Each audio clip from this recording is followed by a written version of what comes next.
Já tá. Vamos começar, né? Nós estamos no capítulo que se chama Doutrinação. E uma mãe foi pedir, uma mãe do plano espiritual, foi pedir auxílio ao Alexandre, que é o mentor do André Luiz, para doutrinar um filho que se encontra meio perdido, né, digamos assim, tendendo para as energias mais inferiores. E depois de toda uma conversa, ele disse que vai ajudar e tal, a primeira pergunta dele é se o filho já está realmente mais, se ela tem visualizado que ele esteja mais... Oi? Pode falar, quem queria... Estou enrolando. Oi? Oi? A Solange, que o microfone está aberto. Tá. Solange, seu microfone está aberto. Você bota um tempinho para linfar. Sim, mas você bota com uns 10 minutinhos, dá uma inchada e toma aquele troço que parece uma gelatina. Ô, Tânia, fecha Mas você pode botar com eu estou tentando fechar, amor. Eu não estou achando aonde fecha. Eu não entrei pelo... Ela tem Na que... foto dela tem um Fica microfonezinho. assim, Você clica em cima, vai falar para fechar. Ah, tá. É porque antes era em outro lugar. Não. Pronto. É porque antes a gente ia lá naqueles triângulos, aquele negócio. Eu nunca tinha fechado desse jeito antes. Agora eu fechei. Vamos lá. Eu me perdi. Então, aí o André vai conceder essa ajuda e eles estão falando a respeito de outro, que essa pessoa tinha sido sacerdote, e eles estão nessa conversa, né, de que alguns sacerdotes se perdem um pouco nessa obra, na obra que deveria desenvolver. Né? Aí aqui, os problemas espirituais, pelo mesmo processo, e encontrando tão somente a lei, depois que desencarnam, aí tentam resolver os problemas espirituais, depois de perder o corpo físico. E encontrando tão somente a lei, que manda conceder a cada um segundo as suas obras, não raro agravam a situação, internando-se no escuro país do desespero, onde se reúnem a inúmeras companhias da mesma espécie. O que ele estava falando aqui anteriormente, ele estava falando que as pessoas que vêm com a missão de ser sacerdote e que se perdem, quando desencarnam, ficam ainda perdidos, né, naquela situação, achando que tem todos os súditos, que tem todos os fiéis ali aos pés dele, e fica completamente perdido. Dentre as criaturas dessa ordem, sobressai a elevada percentagem dos ministros de várias religiões. Referimos-nos apenas ao das escolas cristãs.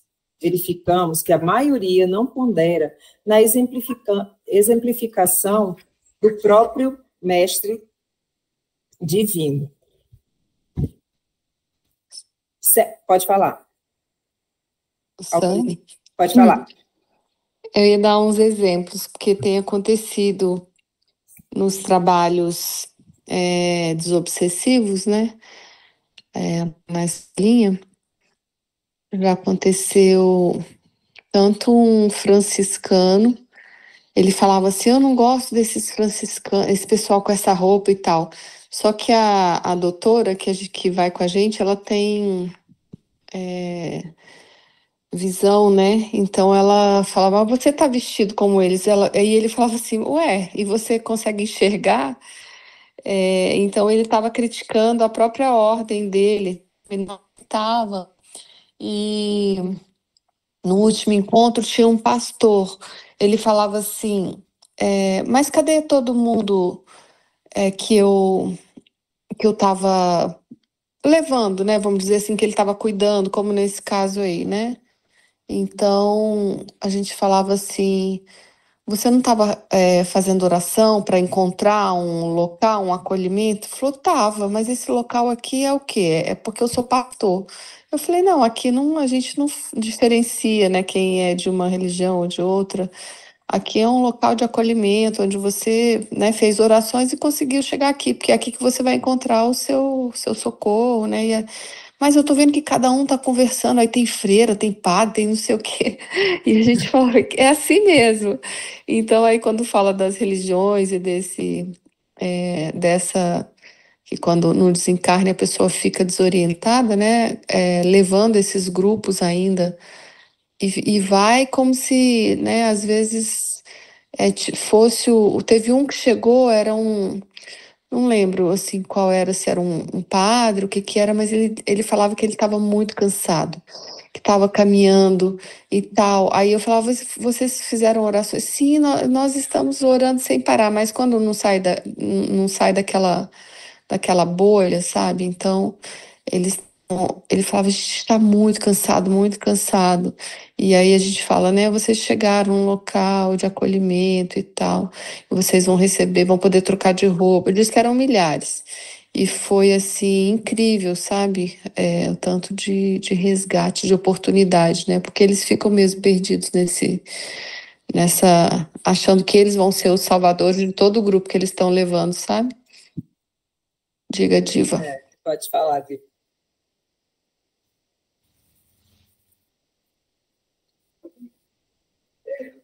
Oi, Diva, seu microfone está fechado, pode falar.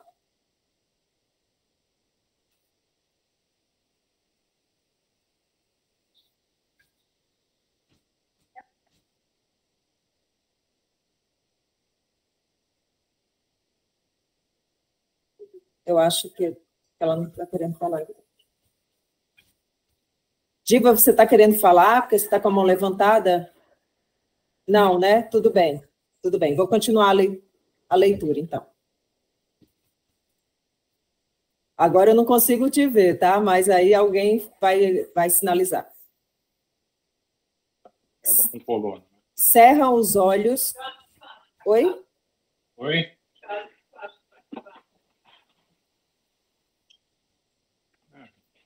Sinceramente. Tá todo mundo ativando. Que dia é hoje?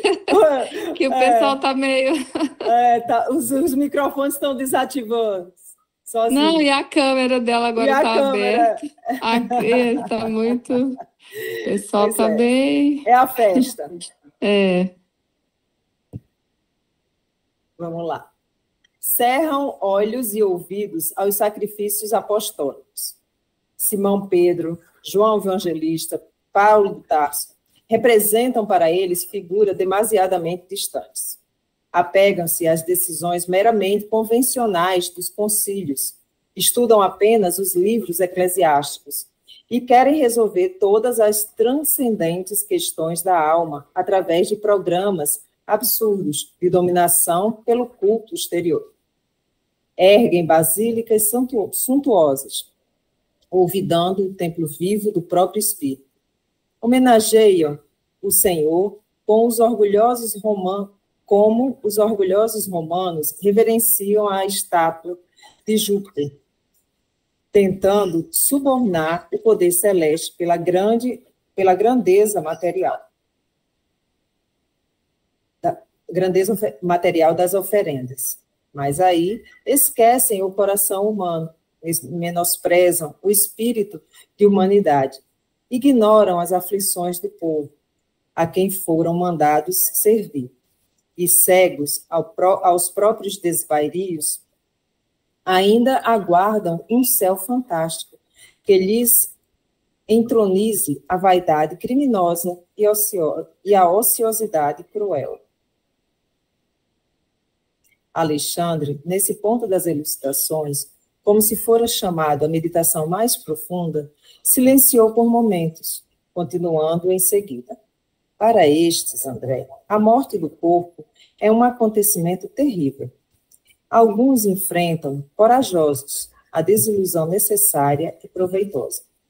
A maioria, porém, fugindo ao doloroso processo de readaptação à realidade, precipita-se nos campos inferiores da inconformação presunçosa, organizando perigosos grupamentos de almas rebeláveis, com os quais temos de lutar por nossa vez.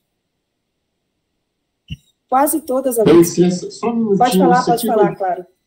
Isso aqui vai de encontro com aquilo que a Neuzinha acabou de falar, daquelas legiões. Eles comandam legiões, têm seguidores deles. Pelo lugar, por exemplo, como ela deu um exemplo só, tá? O padre de uma paróquia. Então, daquela comunidade, tem muitos caras que morrem, vão morrendo, e aquele padre dura muito tempo. Quando ele desencarna, ele tem muitos seguidores, tal como a Neuzinha falou. No seu caso, ela falou que muitos deles eram fruto da imaginação, mas às vezes não, como ela está falando aqui. Às vezes são legiões mesmo que formam, que seguem esse cara. É só isso que eu queria falar. Pode falar, Diva. Tá. Deixa eu fechar.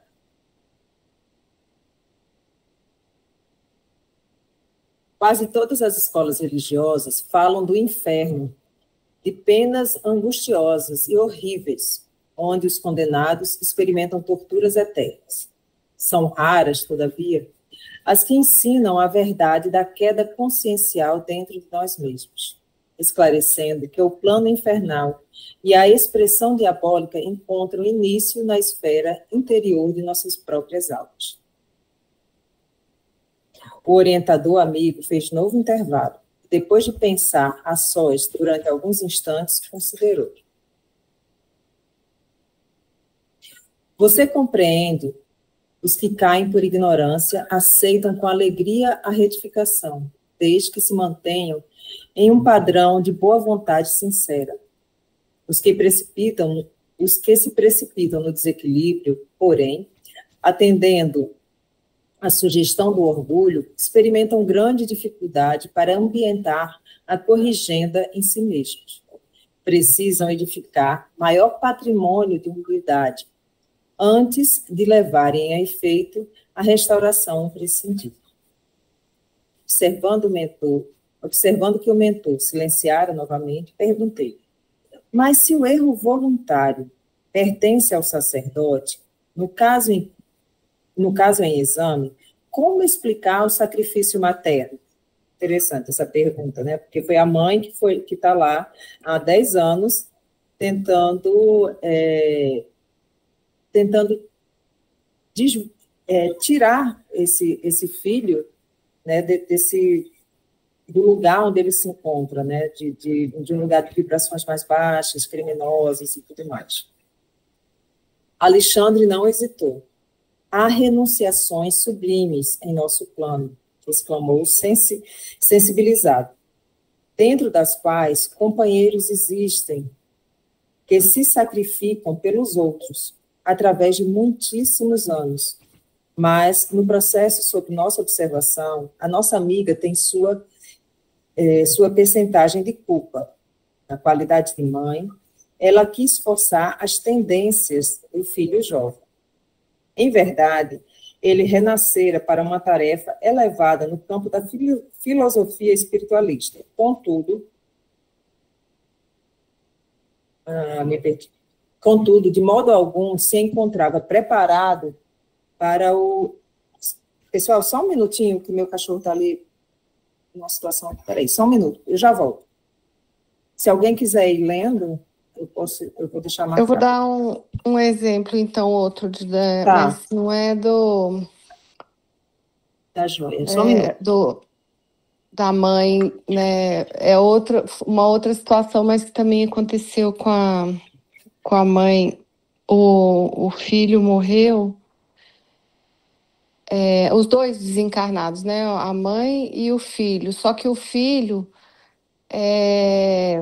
desencarnou muito, muito novinho e a mãe nunca aceitou, sabe?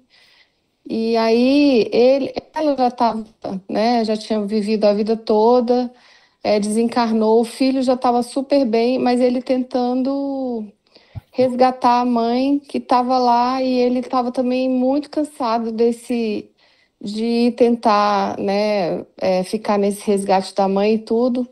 E aí a gente conseguiu que ele fosse e falou que a mãe ia encontrar, que ele não tinha coragem de abandonar a mãe, né? Então ele ficava muito, mesmo não estando, né, no mesmo local que ela, ele estava sempre por ali querendo fazer essa conscientização, esse resgate dela, né? E aí a gente conseguiu fazer com que ele se desligasse dela, né? Se tranquilizasse, falasse que ela ia ficar bem e tudo, para ele poder ir também, porque ele que estava preso, o filho, sabe? Então são tantas situações, né, que acontecem assim que a gente nem imagina. Só dar um outro exemplo que eu achei esse também muito forte, foi um senhor, era até aqui de Brasília, ele estava no cemitério, ele, né, desencarnou na época do Covid, e ele falava que ninguém da família dele foi no velório dele, no enterro dele, né? Porque no Covid todo mundo foi enterrado. E aí ele estava esperando que alguém fosse lá fazer uma oração por ele. Eu fiquei pensando, quantas pessoas não devem ter ficado assim, né? Porque foi uma época muito difícil, né? Então, aí são exemplos de coisas que acontecem lá, bem. E o interessante desse exemplo aí que você acabou de dar, né? Porque provavelmente muitas orações devem ter sido feitas, né? Assim, eu estou supondo, né? Sim. Para ele, só que a presença física, né? Porque ele precisa ver aquela coisa mais material, o apego a isso, faz com que ele não alcance, né? Essa oração, mas provavelmente teve, né? As orações. Isso mesmo. Deixa eu ver onde eu estava. Em verdade, ele renascera para uma tarefa elevada no campo da filosofia espiritualista, contudo, de modo algum, se encontrava preparado para o posto de condutor das almas. A genitora, entretanto, obrigou-o a aceitar o ingresso no seminário, violentando-lhe o ideal, e indiretamente colaborou para que seu orgulho fosse demasiadamente acentuado. Então, e quantos, como era antigamente, como você ser um sacerdote, fazer parte da igreja, era uma coisa de status, né? Então, assim, quantos e quantos foram direcionados dessa forma, né? Interpretando suas tendências para a filosofia edificante, a conduta de vocação sacerdotal, impôs-lhe o hábito dos jesuítas, que ele desilustrou com a vaidade excessiva.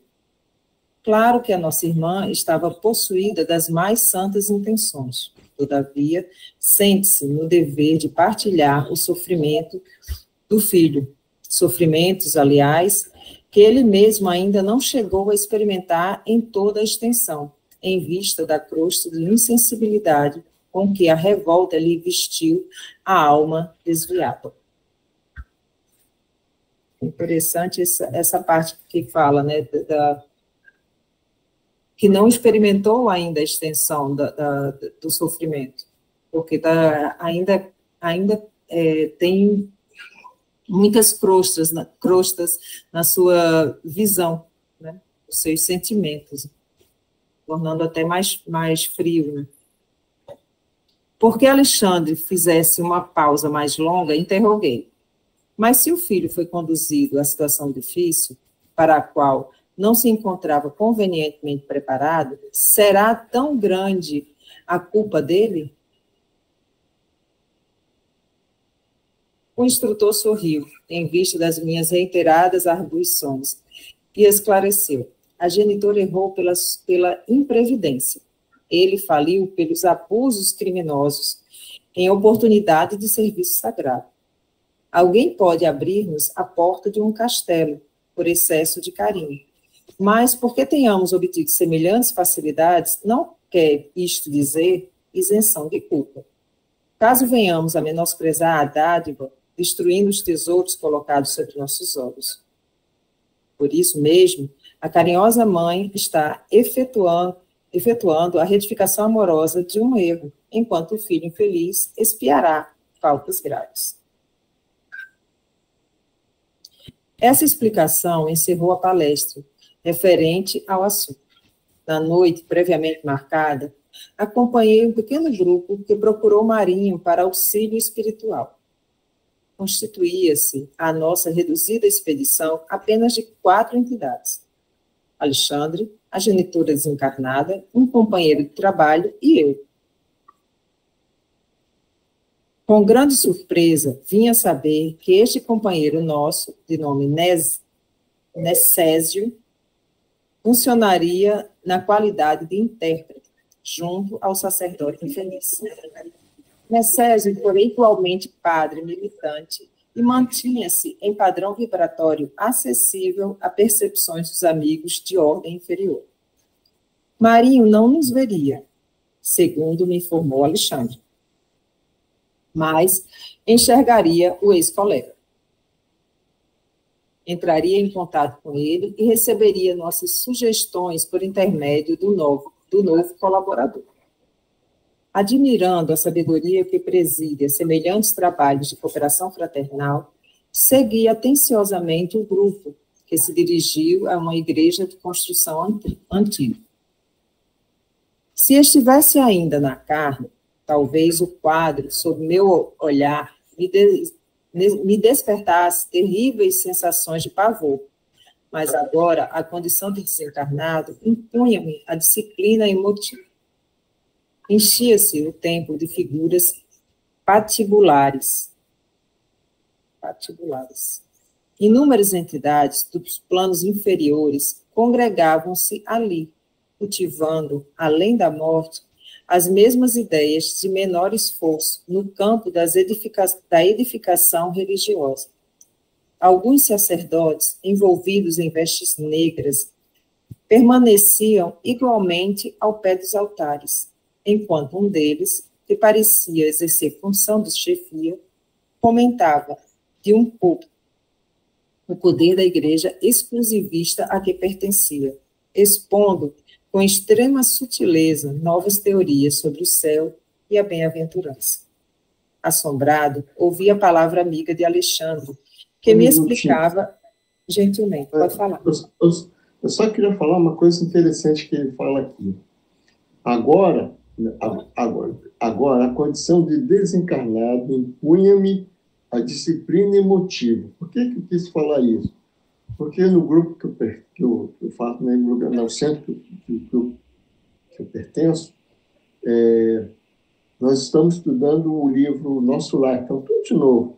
Então, o que acontece? Quando ele desencarnou, o André Luiz desencarnou, era médico, é claro. Então, ele queria exercer a profissão de medicina, aquela coisa toda que nós já sabemos. Ele falou que não podia, que ele tinha que estar preparado. Então, com o passar do tempo, ele foi se preparando, isso como vai acontecer com todos nós. E ele fala que disciplina emotiva. Então, ele já estava disciplinado para estar nessa situação que ele está passando aqui. Porque se ele não tivesse essa disciplina, tivesse preparado, ele não estaria aqui. É só isso que eu queria falar. Pode falar, Glaucia. Você quer falar alguma coisa? Não. Eu estou tentando entrar, estou sem internet. Ah, tá. Tudo bem. Desculpa aí. Nada? Que isso?